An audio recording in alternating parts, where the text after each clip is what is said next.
Jadi kami di Lampung ini yang cuma beberapa hari itu sudah mendapatkan laporan banyak Pak Sutono. Ada yang dipalai, ada yang dimintai istri. Naudzubillah Bu, jenengan rela. Ada seorang yang mengaku cucu Nabi kita, menemui suami penjenengan minta anak putri jenengan, terus lalu dikelelerkan, itu rela Bu? Betul nggih?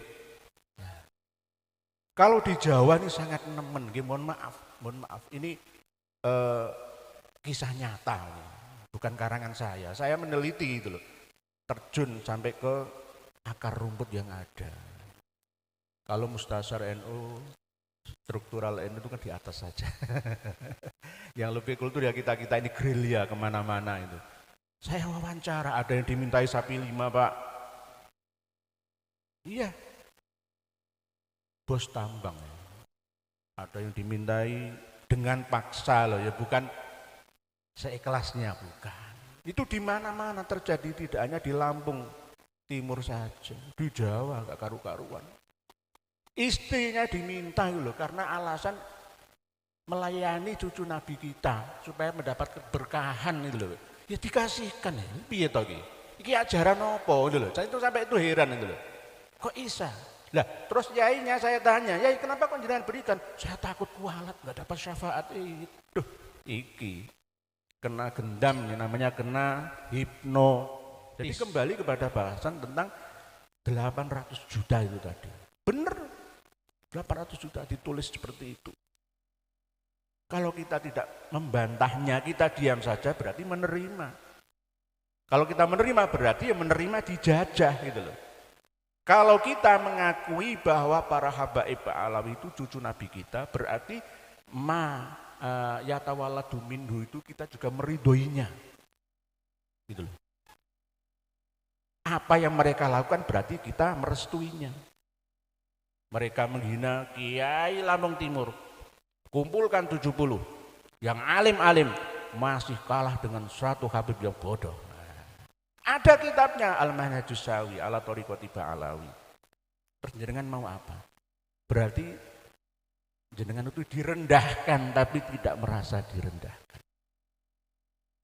Dan ada lagi di dalam kitab Al-Ghurrar itu, yaitu tadi, seburuk apapun cucu Nabi, duriyah Nabi, tetap akan diakui menjadi darah suci Nabi, Ahlul Bait Nabi. Tetap masuk surga. Berarti kalau ada habib-habib yang masuk Nasrani misalkan, yang membunuh, memperkosa, menzinai, itu berarti semuanya masuk surga. Kalau kita percaya bahwa mereka itu cucu Nabi. Saya nonton konten jenengan tentang ada kitab karya Ba'alwi, judulnya An-Nahrul Maurud ya, An-Nahrul Maurud. Di situ tertera tentang kebolehan membuat makam palsu.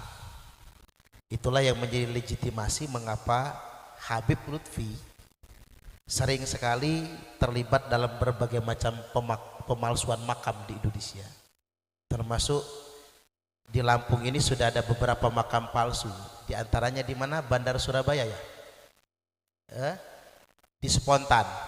Habib Malik Abdullah itu, padahal bukan Habib. Nah ini ternyata di penelitian Yai Nur Ihya, legitimasi pembolehan pembuatan makam palsu itu ada kitabnya di kalangan Ba'alwi. Coba dipaparkan. Saya itu meneliti ada batu rengeh-rengeh itu, makam waliullah Habib Utsman bin Yahya di Maitan Tambak Oromopati, Jawa Tengah. Saya meneliti sendiri.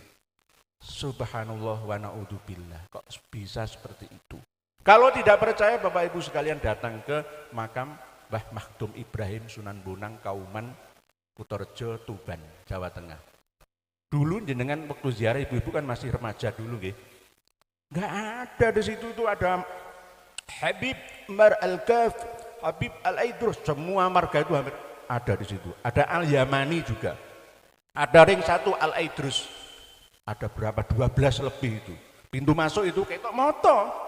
Bahkan di tengah jalan pas mau masuk pintu ring 1 itu, Gapuro itu, di tengah itu Asegaf itu. Dulu gak ada itu, gak ada. Kenapa tiba-tiba ada 65 lebih makam palsu di situ? Ya karena kita diam saja. Gitu loh. Berarti kita sama dengan merestuinya. Ar-ridho bisyai' ridho bima yatawalladu minhu. Berarti kalau PWI tidak bangkit maka sama dengan merestui adanya makam-makam palsu tadi. Karena ada dasar rujukan kitabnya. Makam Sunan Prawoto ada 2. Makam Sunan Ngerang ada 2. Makam Hubah Al-Haddad di Jakarta Utara, Tanjung Priok itu ya palsu. Yang asli itu di Budi Dharma, kan berarti ada 2. Tapi yang syuroh wal istifaudah itu yang di Hubah Al-Haddad, yang diziarahi, ditabarui banyak orang, padahal itu makam palsu loh Bu. Pak, Mbak Priok itu palsu. Mbah Priok. Saya punya datanya. Kalau gugat ke pengadilan, saya siap.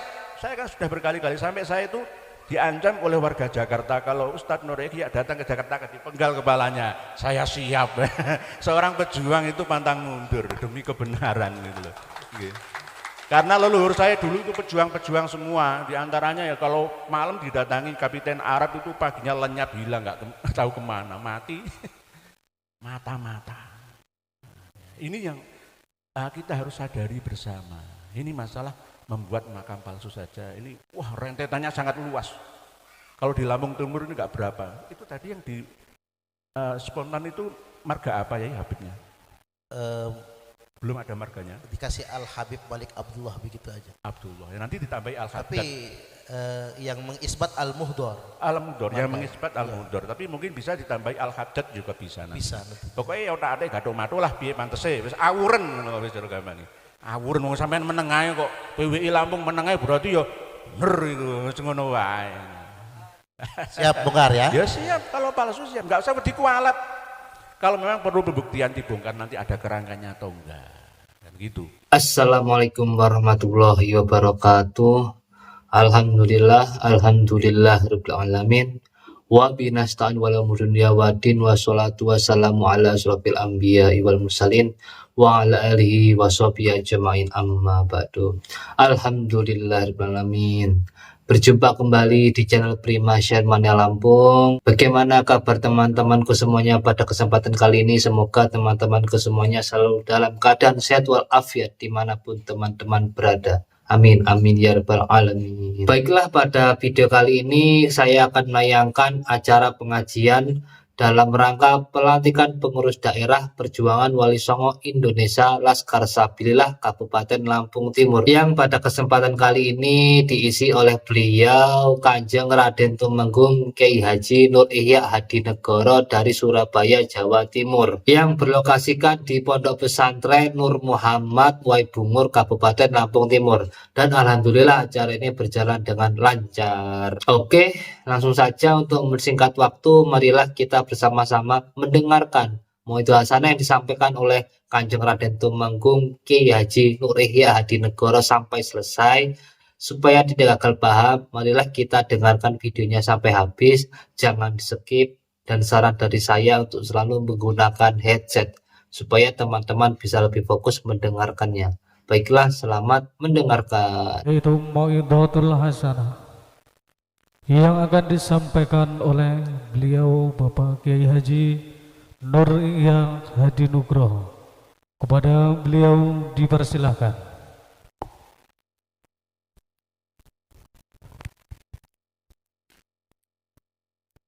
Assalamualaikum warahmatullahi wabarakatuh. Bismillah, alhamdulillah, ala ni'amillah. Wassalatu wassalamu ala rasulillah Sayyidina Muhammad ibn Abdillah wa ala alihi wa sahbihi wa mawala. La hawla wa la quwwata illa billah. Qala Allah ta'ala fi kitabil karim. A'udhu billahi minasyaitonir rajim. Bismillahirrahmanirrahim. Walladzina jahadu fina lanahdiyannahum subulana. Wa qala Rasulullah sallallahu alaihi wasallam, man idda'a ila ghairi abihi wa huwa ya'lamu annahu ghairu abihi fal jannatu alaihi haram. Amma ba'd. yang kami muliakan, yang kami hormati, yang kami ta'zimi, para anggota pelayan rakyat masyarakat atau umarok dan para pelayan umat alias ulama sedoyo ingkang rawuh semua yang hadir pada acara yang sangat penuh dengan keberkahan siang hari ini yang sangat-sangat kami hormati. Tanpa kami menyebutkan satu persatu Pak Gih, mohon dimaklumi ya. Khususon Akhinal Karim Romo Kiai Haji Suparman Abdul Karim selaku Ketua PWI Provinsi Lampung yang telah berjuang keras, bersusah payah tanpa mengharapkan upah duniawiyah. Saya mengikuti beliau sampai ngantuk-ngantuk dari perjalanan 3 jam berturut-turut tanpa upah, tanpa kenal lelah. Subhanallah. Alhamdulillah beliau usianya masih muda, jadi semakin dan badaniahnya masih kuat ya. Jadi berbeda dengan saya harus tambah suplemen vitamin Pak. Kalau nggak gitu nanti ya menurunnya fungsi organ saya nggak bisa kembali ke Surabaya malah.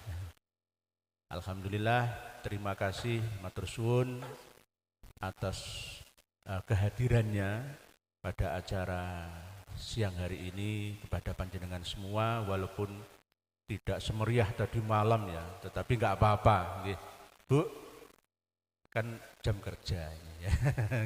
Jadi nggak apa-apa, biasa saya itu kalau jam-jam seperti ini ya nggak seperti ini ya. Saya biasa di kampus ya, jadi ini termasuk hal yang sangat istimewa bagi saya bisa bermuajahah, bersilaturahmi dengan saudara-saudari semua di Lampung Timur ini.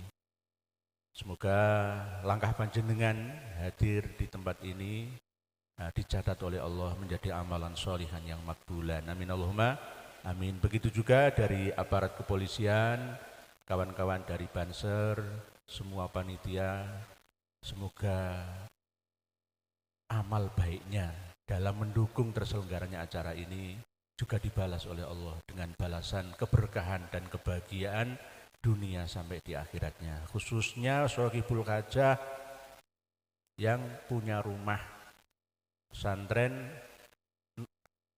Nur Muhammad, Romo Kiai Haji Muhammad Amin. Semoga juga panjang umur karena beliau seorang pendekar yang sangat sakti mandraguna. Tapi karo polisi ya kalah, polisi duwe pistol. Tapi ya ora apa-apa, kan ini semangat nih. Kadang-kadang karomat itu kadang-kadang Allah kasih kepada orang-orang yang istiqomah seperti beliaunya. Beliaunya memiliki ajaran istiqomah keliling door to door, ngelompokno ibu-ibu, bapak-bapak untuk ngaji hakikah. Nah, ini kan termasuk beliau insya Allah akan diberi karomah karena istiqomah itu tadi. Amin Allahumma amin. Dan begitu juga tokoh-tokoh penting yang ada di belakang saya, samping kiri kanan saya yang tidak saya sebutkan satu persatu, khususnya Pak Sekda calon wakil gubernur ya. Ya kita dukung ya, supaya juga beliau tahu PWI itu apa, LS itu untuk apa. Sudah ada Banser kok, sudah ada NO, PC, BW, untuk apa? Tadi sudah dikasih masukan oleh beliau Ketua PWI Lampung bahwa kita ini bertujuan untuk menjaga kestabilan, keamanan bangsa dan negara. Karena bangsa dan negara tidak akan bisa stabil dan aman jika tanpa dukungan kita bersama. Tidak hanya tugas seorang aparatur negara, pejabat pemerintah saja, tetapi juga sinergitas atau kita bersinergi, bekerja sama. Kalau tidak ya kacau balau semua. Jadi kami di Lampung ini yang cuma beberapa hari itu sudah mendapatkan laporan banyak Pak Sutono. Ada yang dipalai, ada yang dimintai istri. Naudzubillah Bu, jenengan rela.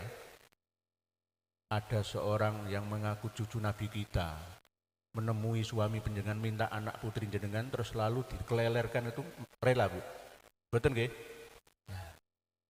Kalau di Jawa ini sangat nemen, mohon maaf, mohon maaf, ini kisah nyata, bukan karangan saya. Saya meneliti itu loh, terjun sampai ke akar rumput yang ada.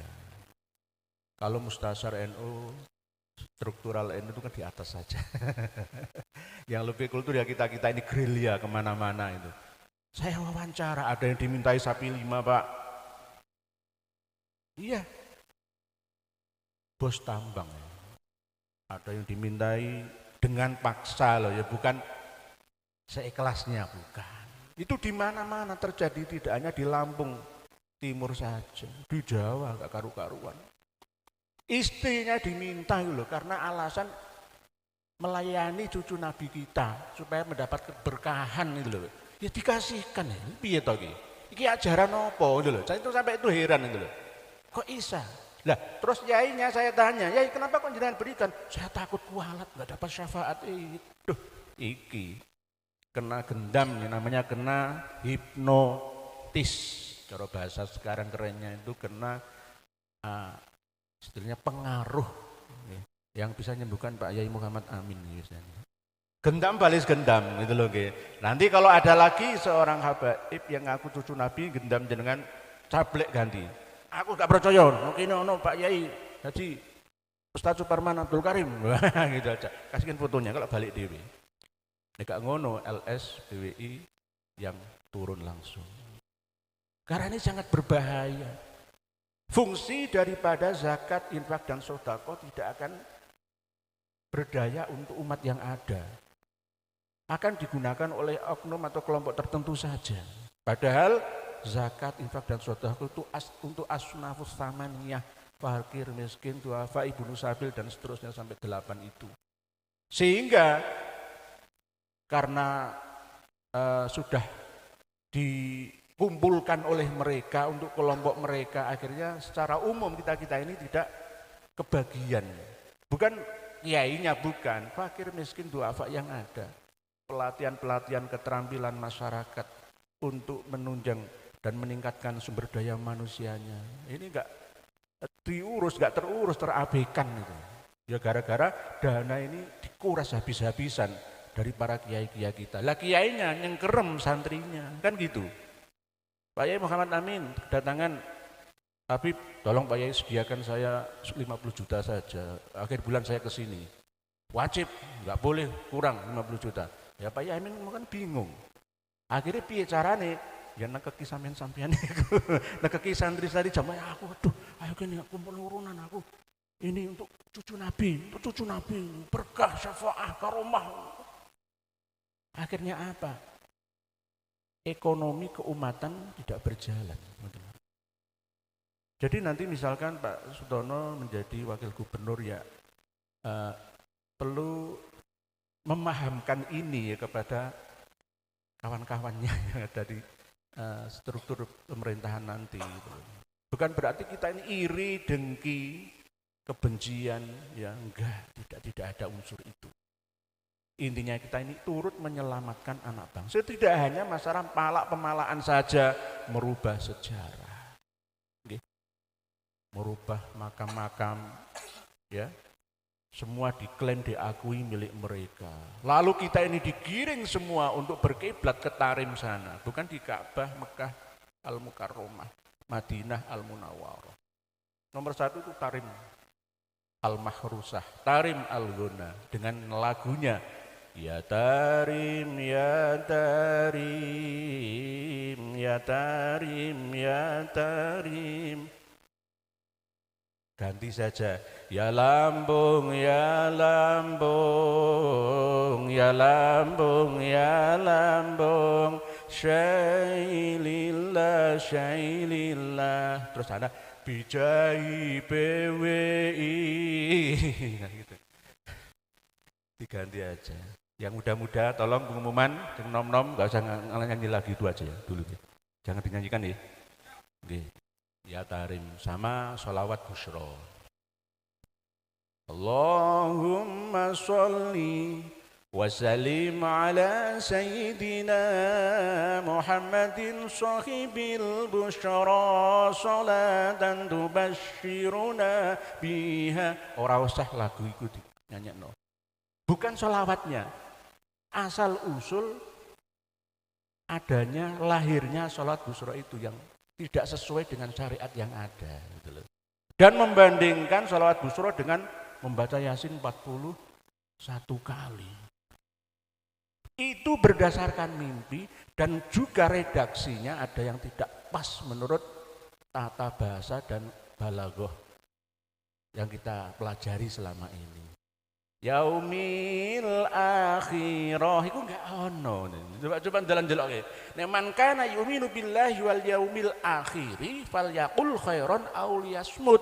Man kana yu'minu billahi wal yaumil akhiri fal yukrim dhaifah. Man kana yu'minu billahi wal yaumil akhiri fal yukrim jarah. Wal yaumil akhiri. Nek yaumil akhirati ku ora ono. Nek yaumil ya kiamah. Ngoten. Nah ini tanasub ya. Nah, ilmu seperti sholawat badar itu arut namanya yang mempelajarinya.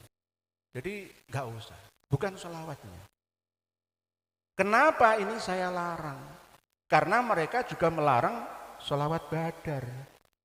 Gara-gara sholawat badar itu karya anak negeri kita lulusan Lirboyo, Kediri, asli dari Banyuwangi. Mengharamkan sholawat badar gitu loh. Dan bahkan mengharamkan anak-anak kita masuk ke dakwah perjuangan Banser. Jadi jenengan itu haram. Jadi Banser haram masuk Banser. Lah terus jenengan menengahi, wis nrimo wae. Lah piye to ki? Nah, ini yang kita perjuangkan, ingin memurnikan ajaran agama Islam yang dibawa oleh para wali yang ada di negeri ini, yakni diantaranya meniadakan kasta-kasta. Tidak ada yang namanya saya paling unggul, saya cucu wali, sampean itu siapa, enggak ada. Sama, duduk sama rendah, berdiri sama tinggi. Cuma hari ini saya agak lebih tinggi supaya dilihat jenengan. Nanti rendah ini ya aku manut karo tuan rumah. Disediani ngene ya jenenge tamu koyok mayit mbok diapakno terserah. Saya itu kalau dapat undangan ditanyai, "Pak, nanti tak sediakan kepala kambing, sate." Enggak. Terserah saanane tak syukuri. Ojo ngrepoti. Itu, Pak. Tamu itu ojo ngatur tuan rumah. Ngoten lho. Nah nek Habib bertamu ngatur tuan rumah. Nggih, menek gak percaya buktekno. Nggih. Setelah njaluk sangu nggih ngatur, Pak. Ngatur nggih. Tuan rumah itu diatur karo mereka. Saya sering kali kok. Misalkan seneng, wah mobilmu apik ya. Supaya berkah saya doakan insya Allah dapat ganti 10 kali lipat dalam waktu 1 tahun yang akan. Al-Fatihah. Jenengan kayak kena gendam gak sadar. Baweno aku saya DPKB ini, Pak. Piye? Apa bedanya dengan Ustaz Yusuf Mansur? Rencangnya ini. kunci, mana kunci? Ikhlas, insya Allah. Nah, ini namanya menggunakan agama untuk tameng belaka. Ini yang akhirnya membebani agama kita. Akhirnya dinilai oleh non-muslim, Islam itu waduh, aturannya kok ora jelas ngono ya. Nah ini banyak penipuan-penipuan berbasis agama. Begitu juga kalau bisa di Lampung Timur ini jangan ada LDII. Mohon maaf, saya sudah meneliti itu 25 tahun LDII itu. Lembaga Dakwah Islam Indonesia, dulunya Islam Jamaah, lalu bermanuver menjadi Lemkari Yakari. Pernah di sini ada Pak ya? Banyak ya? Nah itu juga memperjualbelikan agama demi keuntungan dunia. Saya itu pernah ditawari sama amirnya. Kalau saya punya 1000 orang jamaah, setiap 1 orang punya penghasilan berapa, setor saya 10% minimal. Pak Sutono gajinya 10 juta, setorkan saya 1 juta wajib itu minimal, setorkan saya karena saya amir jenengan. Pak Sutono tidak mentaati saya sebagai amir berarti tidak taat kepada perintah Allah. Ya ayyuhalladzina amanu atiullah wa atiur rasul wa ulil amri minkum. Ulil amri ku aku, itu pemerintah. Penafsiran itu gitu ya Pak. Parah gitu loh. Saya itu dijak. Ini sama seperti cara kerja MLM atau LMLM, multi level marketing, jaringan-jaringan atas dasar dakwah tapi memerdaya ummah. 1 juta, Pak Ustadz kayak di Superman ku 1 juta. Aku tinggal kipas-kipas, wis dapat setoran kayak ndoro. Tapi tidak digunakan untuk ummah secara amah, secara umum tidak, tapi khusus untuk mereka. Ini juga berbahaya, tidak hanya LDI saja, juga aliran-aliran nyeleneh. Intinya lah, pokoknya kita ini mengikuti ajaran Islam yang normal-normal saja ala Ahlussunnah wal Jamaah, An-Nahdiyah, Nahdlatul Ulama. PWILS itu Nahdlatul Ulama, bukan lainnya. Anak kandung Nahdlatul Ulama. Walaupun belum masuk ke dalam banomnya NU. Ini kita harus waspada. Nah ini masih belum masuk dalam bahasan tentang nasab loh. Ini masih mukodimah loh Bu. Mukodimah wes seprapat jam luwe. Padahal ini panasnya koyok ngene. Belum lagi nanti materinya, belum tanya jawabnya. Siap saya menjawab. Lanjut nggih? Lah ya. Walaupun yang hadir tidak banyak, saya anggap banyak ngono langsung nggih. Sampai sedih shot itu kan ngarep tok, niku kono gak ketok. Saya anggap baik 10.000 lah. Ya sak semut-semute. Ya sama dengan apa yang ditulis di dalam Badan Pusat Statistik Solo tahun 2023 yang menghadiri Hall Solo Habib Ali Al-Habsyi itu 800 juta orang. Saya punya bukunya resmi pemerintah Pak BPS yang menuliskan 800 juta. Mungkin sak semute, sak nyamuke, apa-apa nih ya. Ini untuk mengkelabui kita. Nanti buku yang diterbitkan itu dialih bahasakan ke bahasa Arab, diedarkan ke Hadramaut, ke Yaman sana. Wah, Habib Ali Al-Habsyi, wah tuh orang-orang Indonesia tuh hebat semua. 1 tahun 800 juta orang ziarah ke makam Habib Ali Al-Habsyi Solo. Sohib Solo, Haul Solo. Ayo, orang apa? Luar biasa. Akhirnya mereka berbondong-bondong ke negeri kita. Gak bisa bahasa Indonesia, ceramah diterjemah oleh mereka. Bahaya ini. Padahal di Yaman sana itu kere. Di sini mau jadi munggah bale. Ingin jadi ndoro. Karena atas dasar saya cucu Nabi, darah suci Nabi, ahlul bait Nabi yang suci. Walaupun saya berbuat dosa tetap masuk surga. Saya zina, saya enggak, tetap dijamin kalau saya cucu Nabi. Terus kita diam saja. Bagaimana yang terjadi 50 tahun lagi, bagaimana anak cucu kita? Jadi kita ini sangat mencintai negeri kita. Gitu. Pak Kiai Haji Ustadz Abdul Karim, berikutnya bersepuh dan lain sebagainya, kawan-kawan kita semua ini. Demi bangsa dan negara, bukan demi apa-apa. Atau demi kepingin menjadi bupati atau gubernur, tidak. Ya nantilah itu urusan belakangan. Kita usulkan nanti beliau jadi gubernur setelah periode beliau Pak Sutono jadi wakil gubernur. Ya nggak apa-apa, demi kemaslahatan umat. Gitu. Jadi kembali kepada bahasan tentang 800 juta itu tadi. Benar, 800 juta ditulis seperti itu. Kalau kita tidak membantahnya, kita diam saja berarti menerima. Kalau kita menerima berarti ya menerima dijajah gitu loh. Kalau kita mengakui bahwa para habaib Alawi itu cucu Nabi kita, berarti yatawalladu minhu itu kita juga meridhoinya. Gitu loh. Apa yang mereka lakukan berarti kita merestuinya. Mereka menghina Kiai Lampung Timur, kumpulkan 70, yang alim-alim masih kalah dengan suatu habib yang bodoh. Ada kitabnya Al-Manhajus Sawi ala Thariqati Ba'alawi. Jenengan mau apa? Berarti jenengan itu direndahkan tapi tidak merasa direndahkan.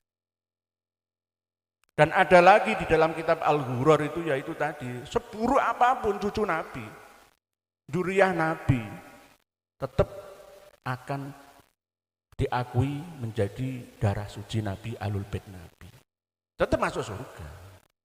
Berarti kalau ada Habib-Habib yang masuk Nasrani misalkan, yang membunuh, memperkosa, menzinai, itu berarti semuanya masuk surga. Kalau kita percaya bahwa mereka itu cucu Nabi kita. Jadi ar-ridho bisyai' ridho bima yatawalladu minhu. Rela terhadap sesuatu itu berarti kita rela terhadap apa yang dilakukan oleh sesuatu itu. Kita rela Bapak Sutono menjadi wakil gubernur kita, maka apa yang menjadi kebijakan beliau harus kita taati bersama, kan begitu. Kalau kita rela Pak Prabowo tahun 2024 bulan ini dilantik menjadi presiden, ya apa yang akan menjadi aturan beliau demi kemaslahatan kita bersama, ya kita wajib mendukungnya, gitu loh. Nah, ini ar-ridho bisyai' ridho bima yatawalladu minhu. Ini yang masih belum bisa dipahami oleh kiai-kiai kita yang ada di Lampung Timur ini. Ada 20% Pak, yang belum sadar, pengasuh pondok-pondok pesantren yang ada di Lampung Timur ini. Masih belum menyadari karena sudah kadung kelet dengan Habaib Ba'alawi. Ditipui ya tetap nggih sendiko, ya segitu aja. Karena kalau mau melawan nggak punya datanya, nggak punya kitabnya. Lah mau melawan kayak apa? Apalagi sudah dapat pengaruh dendam itu tadi, hipnoterapi, hipnotis itu. Alam bawah sadarnya tidak berfungsi, yang digunakan hanya alam tidak sadar. Jadi pemikirannya itu ya pokoknya cucu Nabi wis titik. Biyen mulai cucu Nabi. Nah, alhamdulillah Lampung Timur menjadi barometer ya untuk uswah panutan bagi seluruh rakyat di Indonesia. Saking cintanya terhadap ulama aulia utis'ah, tadi 1.200 bis dalam 1 tahun kurang itu bisa memberangkatkan 100.000 orang ya untuk berziarah ke Wali Songo di Tanah Jawa. Subhanallah, subhanallah. Ibu-ibu derek ziarah Wali Songo tahun ini? Derek deh, belakangan.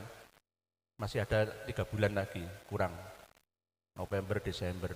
Nanti pilih yang mana, yang penting jangan pas rame-ramenya. Bulan Ruah, bulan Sya'ban. Jadi kita nanti kalau masih tetap muhibbin kepada para habaib, bukan muhibbin ulama, maka akan membahayakan anak cucu kita nanti. Kita akan hidup dalam beragama ini tanpa melalui kaidah ilmi, alias hanya dengan ngawuri, berdasarkan sugesti, yakin saja. Pokoknya aku yakin ya yakin gitu. Ya yakinmu kayak apa? Dasarnya apa? Ya yakin ya yakin. Ini jenenge beragama dengan dasar ngawuri. Torekoe ngawuriyah. Enggak mutabaroh itu torekoh itu. Enggak terkenal itu. Torekoh ngawuriyah. Ora ono. Bukan Naksabandiyah, bukan Qadiriyah, tapi ngawuriyah. Wis pokoke itu jenenge torekoh ngawuriyah. Nah, ini yang kami antisipasi bersama. Mungkin demikian mukadimahnya. Selanjutnya kita melayani tanya jawab. Apa saja terserah, nggak masalah nasab, nggak masalah sejarah, masalah agama, masalah syariah, hakikah, monggo terserahlah, terserah. Ini tanpa dikonsep spontanitas ini. Ini akan menguji seberapa ngerti para peneliti nasab selama ini. Jadi tidak hanya fokus ke masalah silsilah nasab Ba'alawi saja, terserah, monggo. Monggo kita buka sesi tanya jawab. Ada yang mau ditanyakan tentang apa yang berkembang di media sosial? Monggo. Dulu ini ya. Saya nonton konten jenengan tentang ada kitab karya Ba'alwi, judulnya An-Nahrul Maurud ya, An-Nahrul Maurud. Di situ tertera tentang kebolehan membuat makam palsu. Itulah yang menjadi legitimasi mengapa Habib Lutfi sering sekali terlibat dalam berbagai macam pemalsuan makam di Indonesia. Termasuk di Lampung ini sudah ada beberapa makam palsu. Di antaranya di mana? Bandar Surabaya ya. Di Spontan. Habib Malik Abdullah itu, padahal bukan Habib. Nah ini ternyata di penelitian Yai Nur Ihya, legitimasi pembolehan pembuatan makam palsu itu ada kitabnya di kalangan Ba'alwi. Coba dipaparkan gitu. Sebenarnya untuk ziarah atau kirim doa itu kan nggak perlu adanya batas waktu dan tempatnya, karena di dimensi barzah itu tak terbatas, tidak memiliki hukum seperti dimensi 3 kita manusia. Bahasa sederhananya itu kita di sini kirim ihda'us thawab kepada Sultanul Aulia Syekh Abdul Qadir Al-Jailani, seperti beliau Romayai tadi, ila hadrati Sultanul Aulia il-Arifin Sayyidina Syekh Abdul Qadir Al-Jailani wa usuli afdhali muridi ahli baitihi lahumul Fatihah. Sampai enggak perlu kita membuat makamnya Syekh Abdul Qadir Al-Jailani di Lampung Timur ini. Lah kalau kita mengikuti ajaran dari Ba'alawi ya boleh. Monggo nanti Pak Yai Muhammad Amin buat makam di sini enggak apa-apa. Yang hiasi yang bagus tuh, makam Syekh Abdul Qadir Al-Jailani itu ternyata di Lampung Timur. Boleh itu menurut Ba'alawi, boleh. Boleh itu. Ketika ada seseorang yang tidak mampu menziarahi seorang tokoh karena jarak tempat yang sangat jauh atau karena ingin praktisnya saja, maka boleh membangun doreh yang terbuat dari kain atau seumpamanya ya batu nisan, ya seperti kuburan asli, tapi diniati bikuwati niyatihi wa azimatihi wa himmatihi. Pokoknya yakin ini makamnya Syekh Abdul Qadir Al-Jailani. Nang Lampung Timur ini ada makamnya Imam Syafi'i, Imam Hambali, Imam Maliki, Imam Hanafi. Wah, ya iso wae gak apa-apa.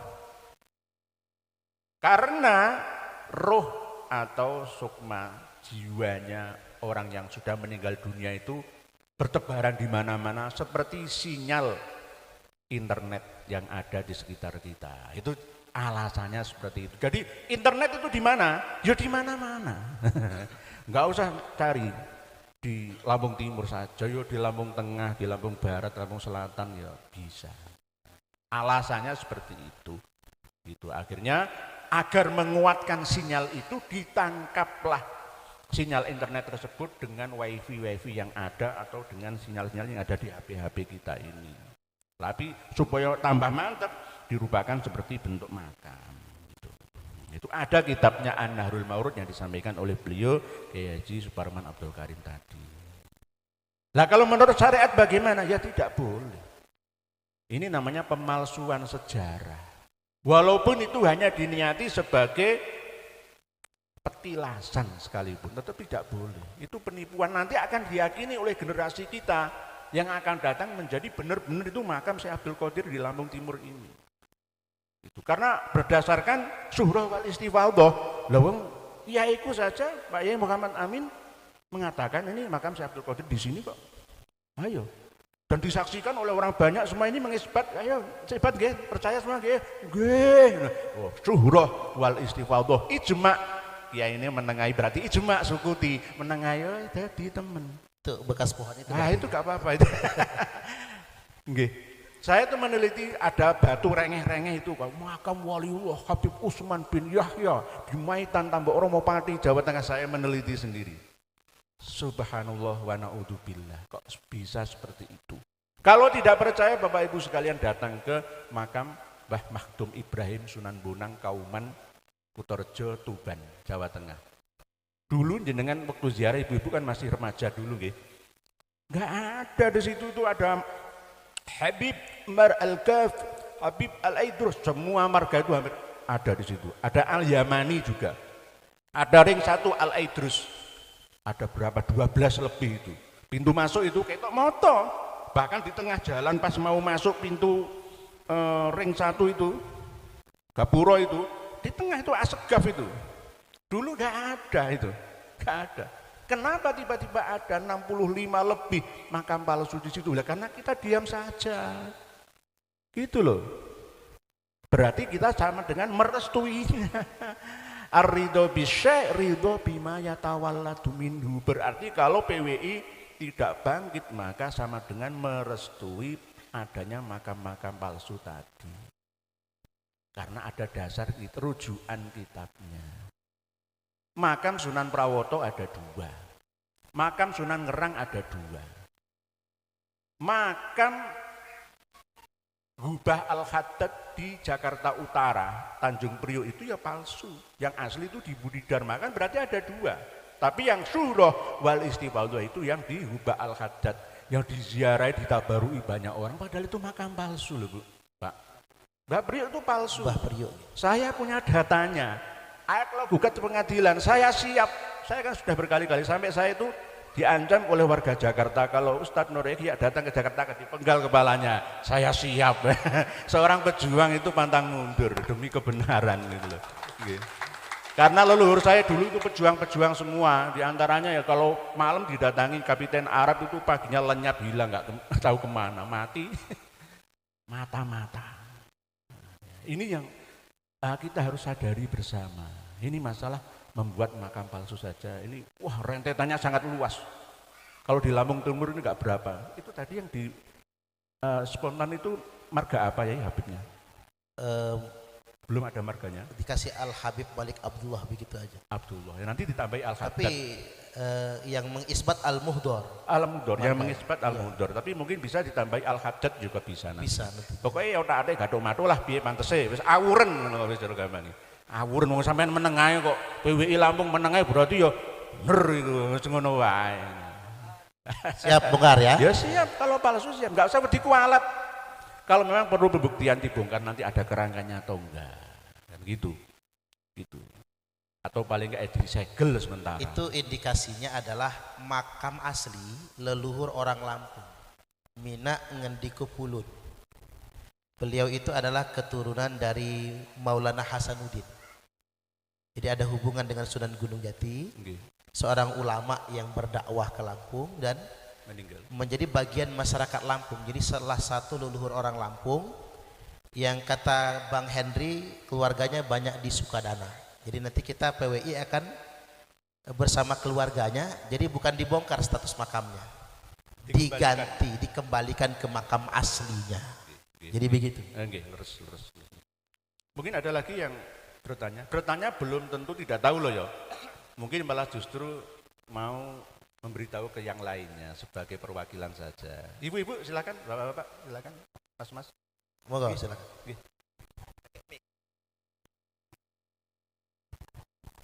Ini generasi milenial, zilenial ini malah justru penting ini. Kalau kita ini 50 tahun lagi semua sudah nggak ada di dunia Pak. Yang meneruskan estafet kita ya mereka-mereka. Oke, silakan Mas Gus. Cik. Assalamualaikum warahmatullahi wabarakatuh. Waalaikumsalam warahmatullahi wabarakatuh. Mohon izin Kiai Suparman, Kiai Nur Ihya. Oke. Saya Yoga Mahindra Pratama, asal Lampung Timur, Kecamatan Sekampung Udik, Desa Sidoarjo.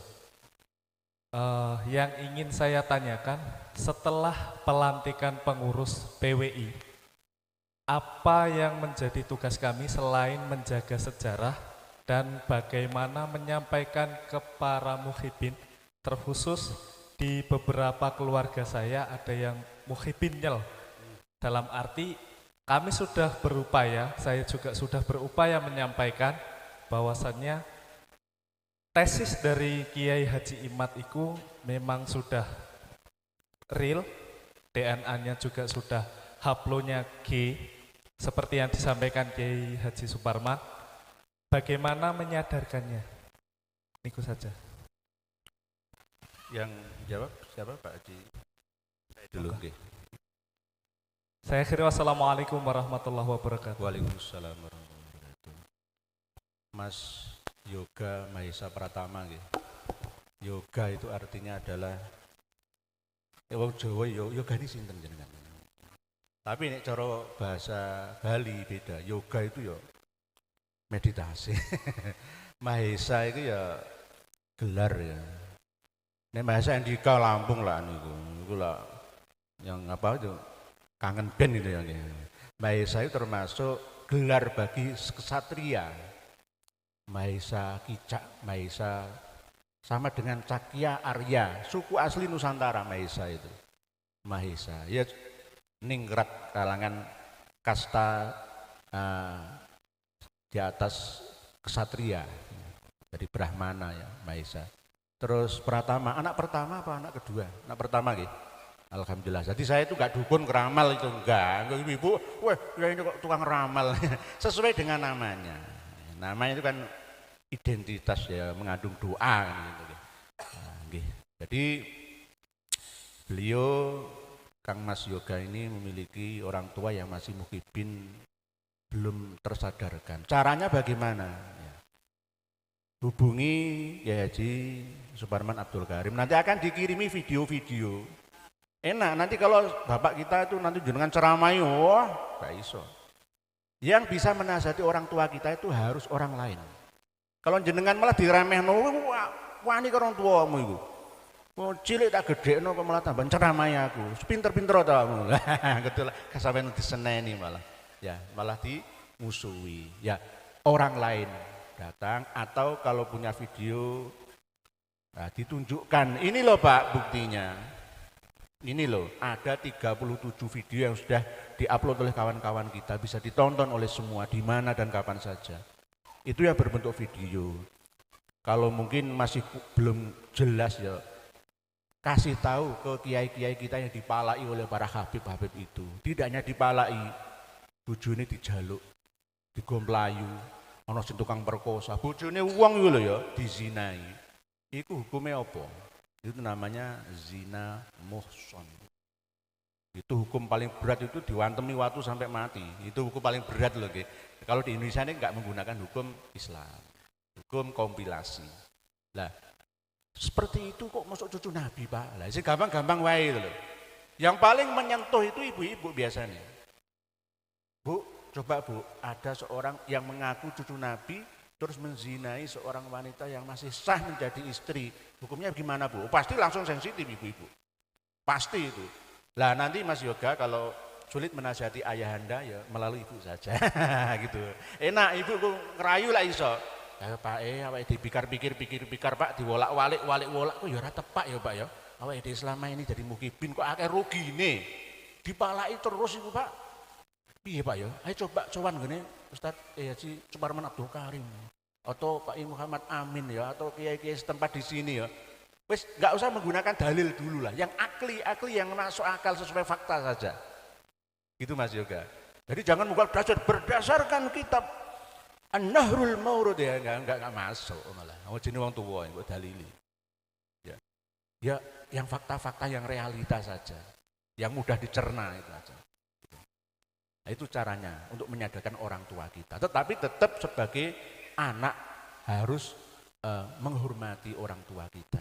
Walaupun orang tua kita kafir sekalipun tetap wa in jahadaka ala an tusyrika bima laisa laka bi ilmun fala tutihuma. Tapi wasahibhuma fid dunya ma'rufa. Tetap kita birrul walidain kepadanya. Itu. Jangan berani terus akhirnya musuhan. Beda dengan doktrin kekerasan ala cuci otak ya, selain Mbak Alawi ada yang dari Timur Tengah itu. Orang tua guru Anda itu musuh Anda jika tidak mau masuk ke dalam golongan kita. Ada seperti itu nggih? Ada. Nggih. Itu musuh, walaupun orang tua itu musuh, guru musuh. Karena apa? Enggak sesuai dengan pendapat saya, golongan saya. Karena golongan saya paling benar, lainnya salah, neraka semua. Ada yang seperti itu. Mungkin begitu Mas Yoga? Oke. Kalau kurang puas nanti akan dipuaskan oleh beliaunya. Iya. Kalau berdasarkan teori antropologi, keyakinan sudah terlanjur ditanamkan. Misalnya 10 tahun diyakini, maka untuk menyadarkannya butuh 10 tahun juga. Jadi kalau sudah ada waktu 100 tahun masyarakat bangsa Indonesia dicekoki Habib-habib itu cucu Nabi, maka PWI minimal butuh waktu 100 tahun lagi untuk mendekonstruksi, kalau kata teori dalam antropologi itu begitu, membongkar semua itu.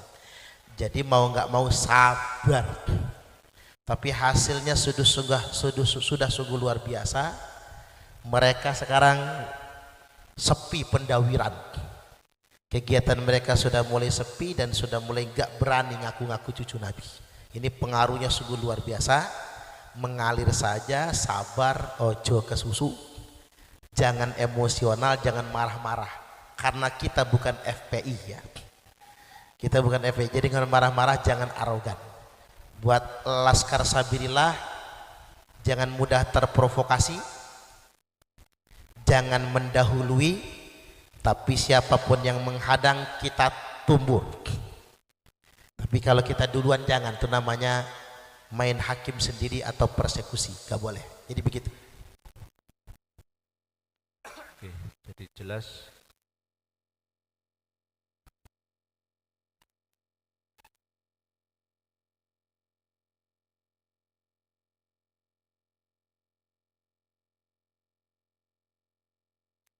Syarif Abbas masih di Bako.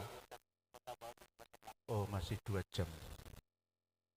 Nah, ini sebenarnya secara legalitas itu Ketua PWI Lampung itu bisa melantik aslinya. Oke. Jadi masih tanya jawab dulu ya. Ibu-ibu silakan, ada yang bertanya. Silakan. Jadi nanti keberhasilan perjuangan ini sama seperti yang dibaca oleh Qori tadi itu, bisnis yang paling menguntungkan itu apa? Berjihad fisabilillah dengan harta, benda dan jiwa kita gitu. Jadi jangan takut memang. Oke, silakan Bapak.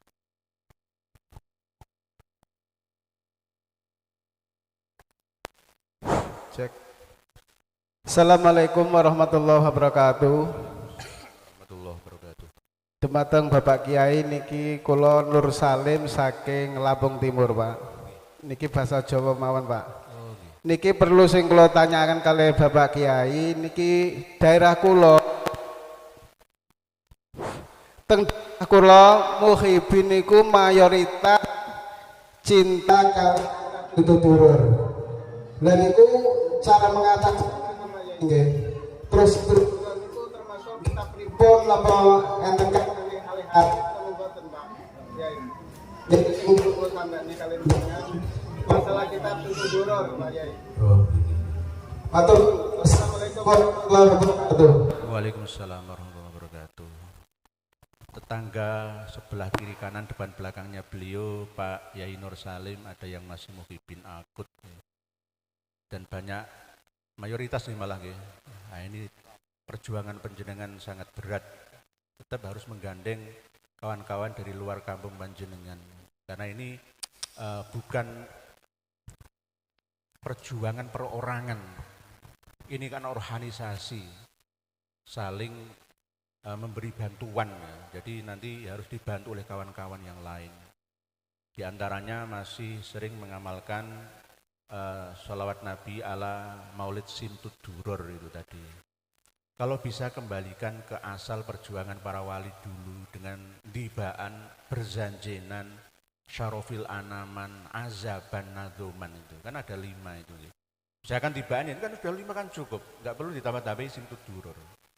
Lah, di antara pengarang Simtud Duror yang kami bahas beberapa hari yang lalu itu pernah mengakui Kanjeng Nabi saja itu berguru nahwu kepadanya. Itu loh. Berdasarkan mimpinya Habib Abdurrahman bin Ubaidillah As-Seggaf. Padahal ketika kami teliti di dalam kitab aslinya enggak sesuai. Nah, ini kan kebohongan itu. Jika ada ulama sering berbohong lebih dari 3 kali, itu enggak bisa dijadikan sebagai panutan lagi. Mohon maaf loh, ulama loh, tukang berfatwa loh ya. Bahaya. Ibarat kalau perawi hadis itu sudah gugur, seling lupa, enggak ndobit ya ingatannya, terus bohong gitu. Berbohong atas nama kambingnya, membohongi kambing saja itu loh, gugur riwayatnya, enggak sahih lagi riwayatnya. Membonggongi unta atau kambing itu. Mbak, kene saya makan, ternyata gak dikasih makan, malah digebyur banyu. Iku ngapusi kewan, iku ya ora resah riwayate. Apa meneh suka menipu. Kenapa saya sering dihujat oleh kiai-kiai yang mengamalkan kitab Bughiyatul Mustarsyidin? Itu kan kitab yang benar-benar fenomenal ya, dijadikan rujukan pesantren tradisional. Bahkan sekelas Bahsul Masail LBMNU menggunakan rujukan atau referensi kitab Bughiyatul Mustarsyidin itu. Kami bongkar ada ketidakjujuran pengarangnya ketika mengarang kitab Syamsul Dhohiroh. Di dalam kitab Syamsul Dhohiroh mencantumkan nama tokoh leluhurnya yang bernama Ali Kholik Kisam. Yang wafatnya itu katanya menurut kitab Tobaqatul Khawas Ahli Sidqi wal Ikhlas disebutkan oleh Syekh Ahmad bin Abdul Latif Asy-Syirji Az-Zabidi tahun wafatnya Ali Kholik Kisam itu 620 lebih. Padahal saya teliti manuskripnya tidak 720 lebih. Loh, korupsi 100 tahun. Ayo. Umur dikorupsi 100 tahun. Nah, ini berarti kan mulai mau mengotak-atik sejarah. Ya kalau kita nggak punya data pembantah, ya mesti ya menengai kalah mesti ya nggak duwe kitab. Coba jenengan saya tantang. Di mana di sini ada yang memiliki manuskrip As-Suluk fi Tabaqatul Ulama wal Muluk versi manuskrip Paris Prancis? Ya kan menengai kan nggak ada yang bisa mau nggak duwe kitab. Piye bantai? Ulama-ulama kita dulu itu diam, itu karena nggak punya datanya. Mohon maaf, karena kitab-kitab yang kita punya itu dulu tidak bisa diakses. Keterbatasan alur informasi dari Timur Tengah ke sini, dan kitab-kitab khusus yang dimiliki oleh Naqobatul Asyraf sana tidak bisa dimiliki oleh orang-orang sini, ulama-ulama kita. Buktinya di pesantren-pesantren kita nggak ada pelajaran ilmu nasab, itu nggak ada. Ya karena memang nggak ada kitabnya, nggak beredar di sini. Gitu. Jadi ulama-ulama kita baik yang di mohon maaf nih PWNU, PBNU, PJNU nggak ada yang bisa membantah karena nggak punya kitabnya. Lah kita ini sudah mempunyai kitabnya. Mohon maaf, Tahadus bin Nikmah saja. Pengarang kitab Bughiyatul Mustarsyidin Habib Abdurrahman Al-Masyhur itu pernah berbohong dan kebohongannya itu fatal demi membenarkan nasab leluhurnya dan beliaunya sendiri supaya diakui nyambung muttasil sampai Kanjeng Nabi. Sampai segitunya loh ya. Menginterpolasi kitab. Oleh sebab itu tuh saya curiga kalau ada kitab baik itu fikih, tauhid, tasawuf apapun yang dikarang oleh Mbak Alawi itu saya enggak langsung telan mentah, itu enggak. Saya pasti cari pembandingnya. Karena pasti ada yang tidak beres di akhirnya. Sama seperti ciri khas ceramahnya para Habib Alawi. Pertama, normal, nggih. Mari kita jadikan Rasulullah Shallallahu Alaihi Wasallam sebagai uswatun hasanah pada acara Maulid Nabi yang mulia ini. Lalu benar ngalem Kanjeng Nabi. Mari ngono. Di antara mencintai Nabi adalah mencintai duriah Nabi. Lah siapa duriah Nabi? Ya saya ini. Ngono akhirnya kan rapel. Kalau jenengan tidak mencintai saya, berarti sama dengan tidak mencintai Nabi, menyakiti hati Nabi, menyakiti hati Nabi berarti menyakiti hati Allah. Rabbi. Berarti jenengan dilaknat masuk neraka semua. Tak takut-takutin seperti itu jenengan. Nggih. Wis pokoke titenono ceramah Habib iku mbulet ngono, ngalem leluhure mesti. Jarang ngalem sahabat Abu Bakar As-Siddiq. Jarang mesti. Kama qala Habib Abdullah Al-Haddad. Mesti kan ngono mesti nggo. Habib Al-Aidrus. Mesti ngono, wis contoh wis denan titeni lah. Pasti mbulet ngono niku. Mari ngono, nek paling gak Kanjeng Nabi lah. Lalu diarahkan akhirnya mendoktrin, saya cucunya. Sampean gak iso ndelok Kanjeng Nabi, wajah Kanjeng Nabi gak iso. Aku lho putune Kanjeng Nabi. Ya lihatlah wajahku. Nah, akhirnya begitu. Jenengan terhipnotis hanya berdasarkan sugesti, keyakinan. Mantep, tidak menggunakan akal sehat. Akhirnya wis dalam pengaruh dendam mereka. Nah, inilah yang berbahaya. Keyakinan yang dibangun atas dasar ketidaktahuan itu rentan akan pembelokan. Oleh sebab itu semua harus atas dasar ilmiah. penelitian Kiai Haji Imaduddin Utsman itu sudah sesuai dengan kaidah ilmiah. Jangan salahkan beliau ketika membatalkan nasab Ba'alawi, kitab-kitab sendiri yang membatalkan Ba'alawi. Gitu. Saya sering menyampaikan 5 kitab ini cari wahai para kiai, ulama-ulama di Lampung Timur ini. Cari PR bersama MUI. Kitab Tobaqat Fuqaha'il Yaman, kitab As-Suluk fi Tobaqatul Ulama wal Muluk, kitab Tuhfatuz Zaman fi Tarikh Sadatil Yaman, kitab Tobaqatul Khawas Al-Sidqi wal Ikhlas. Yang kelima, kitab Tobaqat Sulaha'il Yaman. Ini kitab abad 5, 6, 7, 8, 9 sampai 10 Hijriah. Apakah di dalam kitab ini mengakui mengisbat nasab Ba'alawi? Padahal ini kitab internal ulama terkenal di Yaman. Di keseluruhan Yaman sampai Oman kalau sekarang. Tapi tidak mencatat, tidak mengakui. Padahal leluhur asal usulnya para habib yang ada di Indonesia itu dari sana. Oh, di sana saya nggak mengakui kok.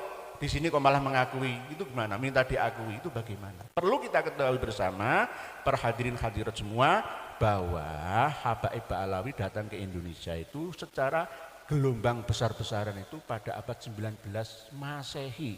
Setelah Perang Jawa, Pangeran Diponegoro ditangkap, diungsikan ke Manado, Sulawesi Utara sana, dipindah ke Makassar, Sulawesi Selatan sana, akhirnya pengikutnya ini diredam, para kiai-kiai pengikut tarekat-tarekat ini diredam dengan mendatangkan mereka sebagai tenaga kerja pertama, begitu juga sebagai mata-mata pada tahun 1850-an Masehi. Paling banter 1880 Masehi. Ya, sampai bergelombang 1900 sebelum Indonesia merdeka. Seandainya Jepang tidak datang ke Indonesia yang menggelorakan perang dunia sebagai tentara Asia Timur Raya, Indonesia tidak akan bisa merdeka. Karena apa? Para KPI Ba'alawi itu membela tuannya, bukan membela kita.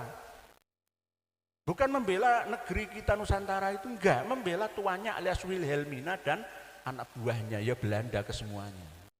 Jadi kalau Belanda terus menjajah Indonesia itu mereka diuntungkan karena dijadikan sebagai kasta kedua.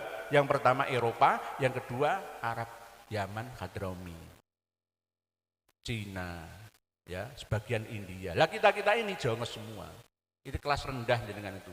Inlander, verboden, forhonden, and inlander.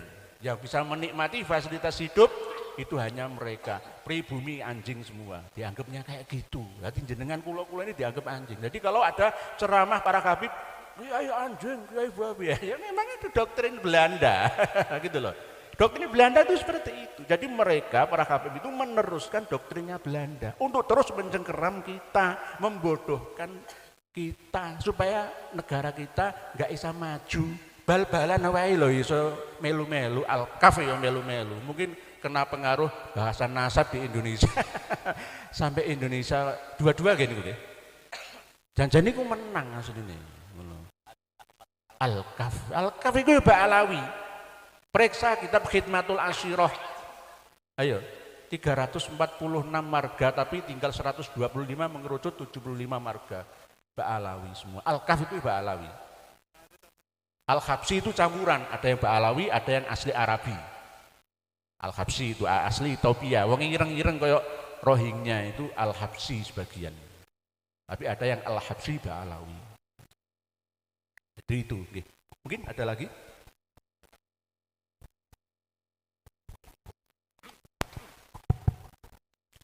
Ya, assalamualaikum warahmatullahi wabarakatuh.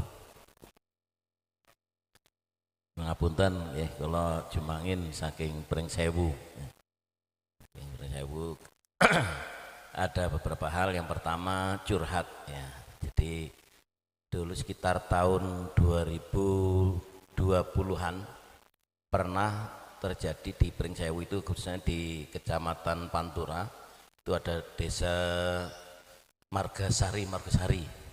Nah, itu pernah di situ ada suatu tempat yang diklaim itu juga makam seperti itu. Tapi sudah ada dua kekuatan hampir tempur. Kemudian kami waktu itu dari jajaran PCNU turun untuk mendamaikan kedua kelompok tersebut. Yang diadu ya dari SH dan dari Banser.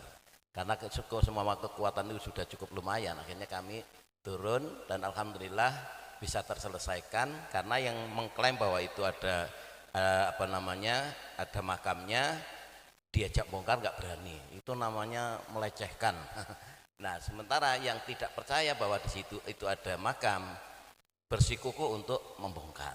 Nah, ini yang saya tanyakan, apakah ini ada hubungannya nggak kira-kira dengan persoalan-persoalan pembelokan sejarah dan pembelokan ataupun pembuatan kuburan-kuburan baru. Nah, yang kedua, kemarin sekitar seminggu ini saya ngobrol juga sama Mbah Yai Anwar, itu di masjidnya di sebelah Polsek Prisewu, itu pernah mau dijadikan seperti itu juga. Di situ akan ada, di situ dikatakan ada makam keramat, tapi Mbah Anwar nggak mau mengakui, akhirnya nggak terjadi juga. Kemudian yang ketiga, bahwa saya belum lama ini saya berdiskusi, pernah diskusi ngobrol-ngobrol, ya walaupun nggak resmi karena kebetulan bareng, beliau juga seorang al-basim masail, tapi nggak perlu saya sebutkan namanya. Di situ saya katakan bahwa salah satu mufti zaman Belanda itu kan dari Baklawi. Nah, mereka mengatakan bahwa saya katakan bahwa itu kan mufti mereka, nggak benar. Mereka mengatakan kan bahwa menentang pemerintahan Belanda itu kan kita nggak boleh menentang pemerintahan Belanda, sementara dia penjajah. Nah, kalau kita nggak tentang gimana? Nah, mereka ada argumen-argumen yang mengatakan bahwa ketika kita dalam sebuah persoalan seperti itu, kita harus mengikuti fatwa itu.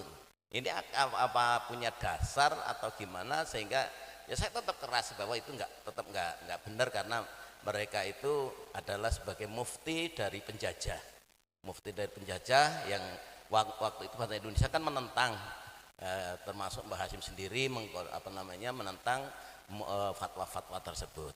Tapi mereka berdalih bahwa situasi seperti itu, ya bagaimana kita belum punya kekuatan kok mau melawan Belanda yang sudah punya kekuatan seperti itu. Saya tetap ke bahwa itu namanya perjuangan, walaupun sebesar apapun untuk mempertahankan tanah air, mempertahankan harga diri, ya sekalipun 1 lawan 100, kalau prinsip itu ya harus kita lawan ya. Tapi mereka punya dalih bahwasanya yaitu situasi yang membolehkan bahwa kita tetap harus harus mengikuti fatwa yang walaupun itu adalah, menurut saya itu adalah bagian dari penyesatan. Monggo ya nyuwun ngapunten nggih. Alhamdulillah, perlu diketahui bahwa Habib Utsman bin Yahya itu sampai sekarang makamnya pun tidak ada.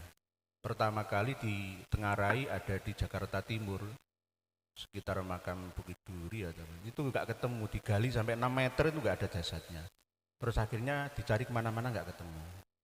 Habib Utsman bin Yahya, mufti Batavia, muftinya Belanda. Nusantara nggak pernah mengenal kata-kata mufti, itu nggak ada. Mufti itu nggak ada. Mufti Hadramaut, mufti Johor Malaysia, itu nggak dikenal di Indonesia mufti-mufti itu. Bahkan di Surabaya pada tahun 1944 sampai 48, Habib-habib yang ada di Ngampel itu sering mendoakan para tentara Belanda yang gugur yang dimakamkan di makam Kembang Kuning, Surabaya. Mendoakan semoga diterima segala amal baiknya, diampuni. Lah melondo. Nek kiai kan ndongakno ora gelem, ora tutuk, alamatnya ora sesuai, ora pas nomor HP gak nyambung. Tapi didoakan, ya karena atas permintaan Belanda dibayar. Tahun 1948 pada waktu hari ulang tahun diangkatnya Ratu Wilhelmina. 1948 kan Indonesia sudah merdeka. Indonesia menghadapi agresi militer Belanda itu. Itu ada arak-arakan karnavalan dari keluarga Arab Ngampel di Tunjungan Surabaya. Masih mendukung Belanda loh ya. Ini yang perlu kita ketahui. Di dalam kitab Al-Istizadah halaman 75 min akhbari sadah, karya dari Habib yang ada di Yaman sana, Habib Ali bin Muhsin Assegaf, yang mengutip fatwa-fatwa dari mufti Hadramaut yang bernama Habib Abdurrahman bin Ubaidillah Assegaf. Tujuan orang Belanda ke Indonesia itu untuk mencari uang, harta, tahta, dan bahkan wanita. Bukan untuk berdakwah. Dakwah itu hanya berapa saja. Berdakwah untuk komunitas mereka saja. Bukan berdakwah untuk orang-orang kita. Bukan. Uang di Indonesia sudah banyak yang Islam di tangan Wali Songo kita kok. Jadi mereka itu tujuannya hijrah, pindah menjadi imigran, itu kerja, cari uang, harta, tahta, dan wanita di Nusantara. Ini yang perlu diketahui oleh ulama-ulama kita. Kitabnya mana? Al-Istizadah min Akhbaris Sadah. Amma awamilul hijrati wa ahammuha dhaiku ma'israti khadromaut wa takasurul alawiyina biha.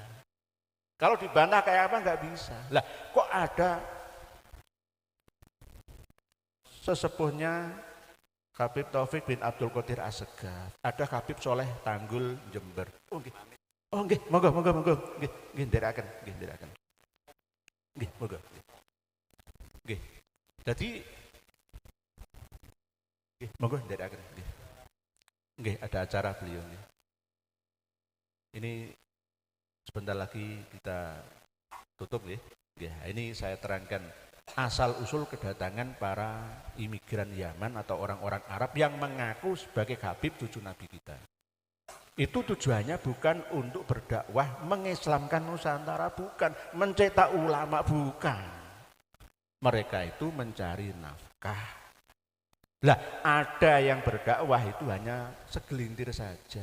Dakwahnya bukan mendakwai kita, tapi mendakwai sesama mereka. Karena dulu antara sesama imigran Yaman itu terpecah menjadi dua. Ada yang pro Ba'alawi, ada yang Al-Irsyadi. Yang Al-Irsyadi ini lebih netral, kiblatnya lebih ke moderat Muhammadiyah. Ada yang Wahabi. Tapi kalau yang Ba'alawi ini ke Sufiyah, katanya menurut mazhab Imam Syafi'i. Katanya seperti itu. Terpecah, gegeran terus masalah kafaah. Kafaah masalah nikah itu loh. Habib itu nggak boleh anak perempuannya dinikahi oleh non Habib. Nggih. Tapi kalau Habib menikahi perempuan-perempuan pribumi itu boleh. Sebanyak-banyaknya nggak apa-apa. Yang lebih dari 4 itu namanya kayak raja itu gundik. Selir. Yang penting diam-diam saja. Fankihu ma balakum minan nisa'i masna wa thulatha wa ruba itu maksimal. Lainnya itu auma malakat aimanukum. Enak nggih, enak. Oh dadi raja kan enak. Raja Mataram biyen niku ya garwa ampil. Aku tulung golekno wong sing ayu nang Purwodadi ana ya kirim. Dermayu kono tulung Cirebon kirim sing ayu-ayu. Lah wong tuane ya seneng dikawin raja. Nek duwe anak diharapkan akan dikasih wilayah sebagai adipati kan, oh nggih terhormat Ndara, monggo Ndara, anak wedok monggo jenengan ampil. Ibu-ibu ya seneng wong anake dipoles. Pertamane pelayan keraton dhisik. Nek raja cocok ya diambil, garwa ambil, selir. Lah Habib itu ada yang mempraktikkan itu walaupun tidak semua. Walaupun tidak semua. Jadi mereka itu enak oleh ngawini wong sak karepe dhewe tapi anaknya ora oleh dikawini kiai. Nek ana kiai Lampung Timur kene ngawini Syarifah atau Habibah, tobat sampai kapanpun enggak akan diterima oleh Allah.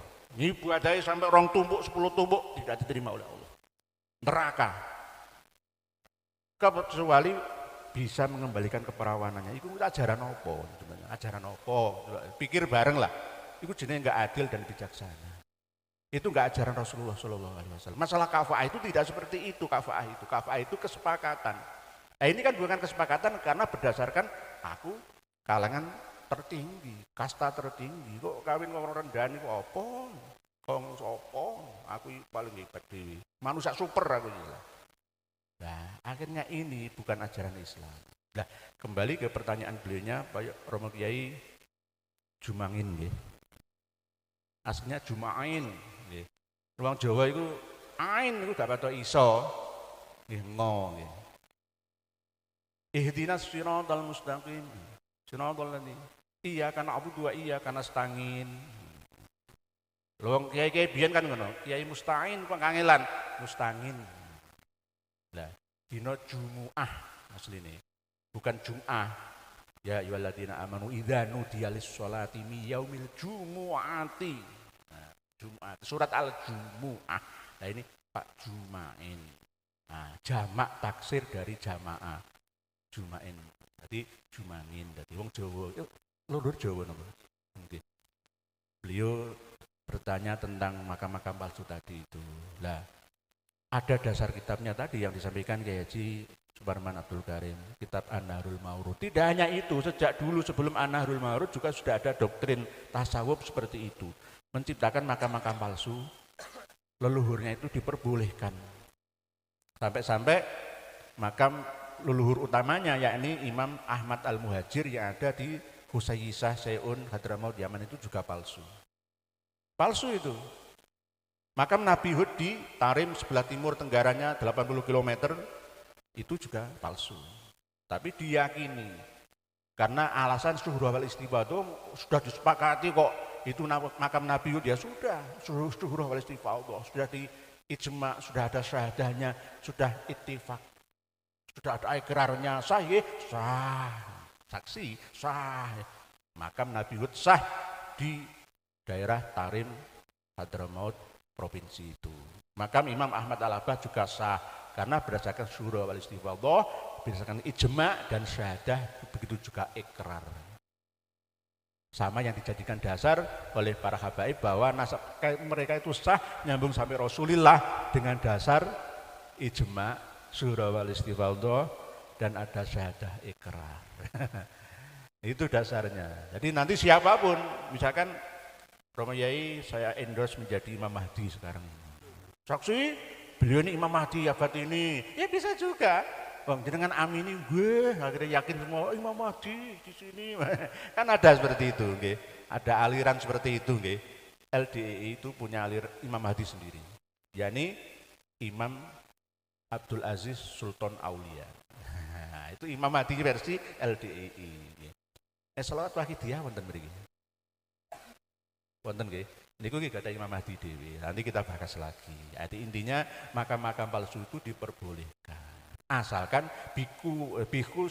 bihasbi niyatihi, milang-milang niate, wa kuwati himmatihi, tergantung kuwati himmah sejone, wa kuwati azimatihi, dan kekuatan keinginane. Yakin, madep, mantep ngasilake ing pikarep. Iki tak yakini. Iki banyu Zam-Zam. Saya tadi malam itu kadang-kadang nggak suka itu kalau saya acara-acara dikultuskan itu saya paling nggak suka. Dibuka nih, itu loh disemprong ini. Yes, monggo diminumaken bismillah, ndonga sareng-sareng jenengan dongaaken mugi yang sepuh panjenengan waras. Nah aku dikon kok habis ku moh aku. Tabarukan jangan berlebihan. Saya lebih realitas saja. Yang logika, yang faktual yang saja. Jadi ilmiah saja. Tapi boleh memang ada anjurannya seperti itu. Tapi jangan didoktrin. Wah ini demi Allah, ini mengalahkan air Zam-Zam yang ada di Mekah sana. Bismillah. Endos namanya. Jadi tergantung keyakinan itu. Bihasbi niyatihi wa kuwati himmatihi wa azimatihi. Boleh membuat makam-makam palsu. Saya sering dihujat berkali-kali tentang makam Imam Ahmad Al-Abbas. Itu saya katakan palsu karena data manuskripnya ketemu gitu loh. Kalau nggak ketemu ya tetap asli itu. Karena diulang-ulang terus, dipropagandakan dari generasi ke generasi sampai sekarang, sehingga kebatilan dianggap sebagai sebuah kebenaran. Tergantung kan. Salah tadi ulang-ulang, tadi benar, tadi benar. Karena diyakini banyak orang. Jadi yang Romo Yai Jumangin sampaikan itu tadi, solusinya kalau ada perselisihan, ya kembalikan kepada ahlinya. Siapa? Ya jangan Kang Mas Lutfi bin Yahya. Ya kembalikan ke ahli purbakala, ahli sejarah yang ada. Terus nanti dipertimbangkan maslahat dan mandorotnya. Kalau memang mau diziarahi, ya ziarah ke makam leluhur kita lah, bapak ibu kita, kiai-kiai kita, itu lebih penting. Oke. Pengumuman ibu-ibu, bapak-bapak kalau mau ziarah Wali Songo, tolong ziarah dulu ke makam bapak ibu jenengan, mbah jenengan. Nggih, setuju nggih? Wali Songo ku nang Jawa. Lah kene mau mbok lupakan itu bagaimana? Ziarah sini dulu, leluhur sini mungkin wali Korea sing babat desa kene ya diziarahi, guru kita, kiai kita, bapak ibu kita, mbah buyut kita, mari ngono terus ziarah wali songo. Iku top niku jenenge. Ngoten nggih.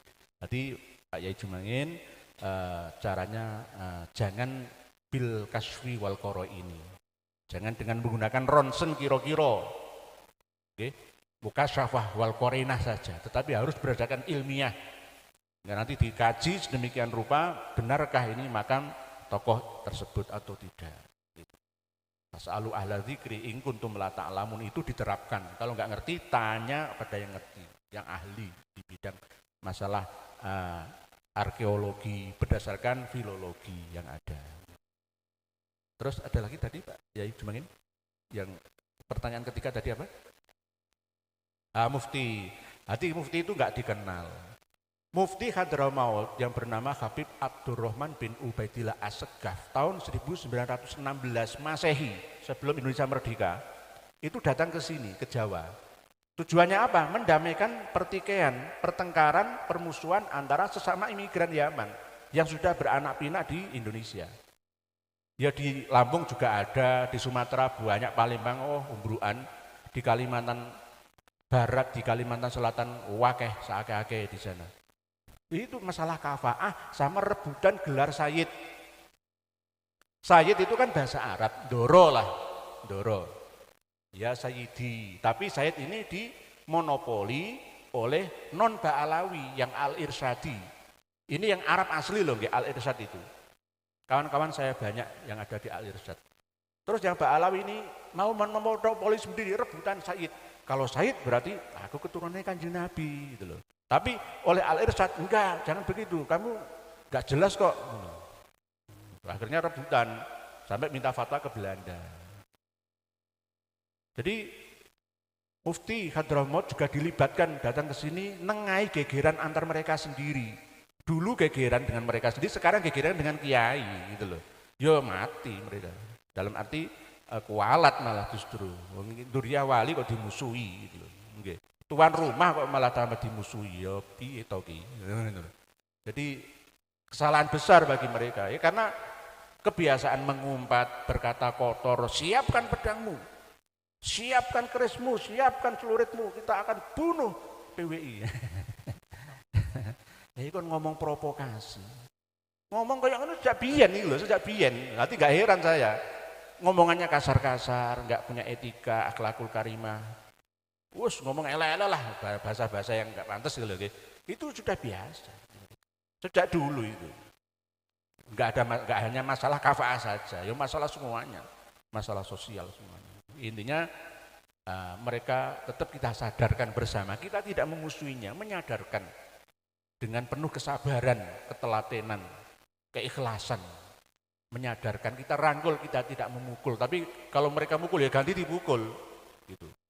Ya dipukul mundur supaya tidak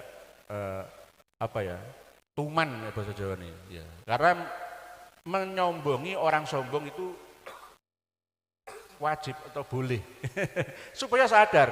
Coba nggih, ada orang sombong di depan kita malah gendoro, ya sombongnya tambah dhuwur. Firaun itu goro-goro apa? Rakyat Mesir itu gak gelem protes. Wa ana rabbukumul a'la, aku ora pernah flu watuk kaya Pak Yai Subarman, gak pernah aku. Firaun ngono. Jenggo sombong, aku iki pangeran aku iki. Ya karena rakyatnya diam saja. Jadi nyombongi wong sombong Nabi Musa pelopor pertamanya. Menyadarkan Firaun. Nah itu loh ceritanya. Jadi nyombongi wong sombong kok boleh, jaiz, bisa juga wajib tergantung situasi dan kondisi. Supaya sadar, hilang ketakaburannya. Mungkin demikian yang dapat kami sampaikan dalam pertemuan siang hari ini. Walaupun hawanya panas tapi adem di hati dengan siraman rohani dan ilmu pengetahuan yang saya sampaikan ini. Semoga bermanfaat untuk dunia sampai akhirat.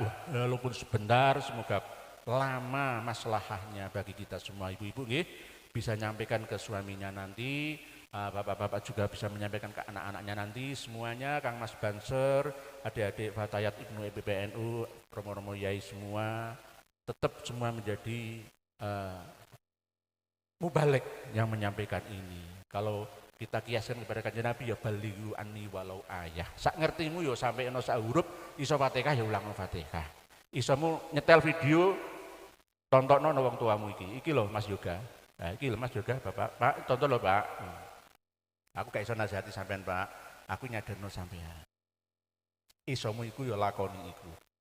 Walau ayah, walaupun sak ayat. Demikian yang dapat kami sampaikan. Mohon maaf atas segala tutur kata yang kurang berkenan.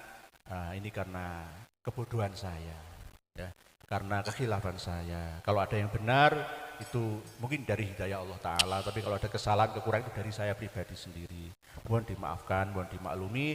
Kalau ada yang cocok monggo dipakai, kalau ada yang tidak cocok abai saja. Oke, demikian. Wallahu a'lamu bissawab wal afu minkum. Wassalamualaikum warahmatullahi wabarakatuh.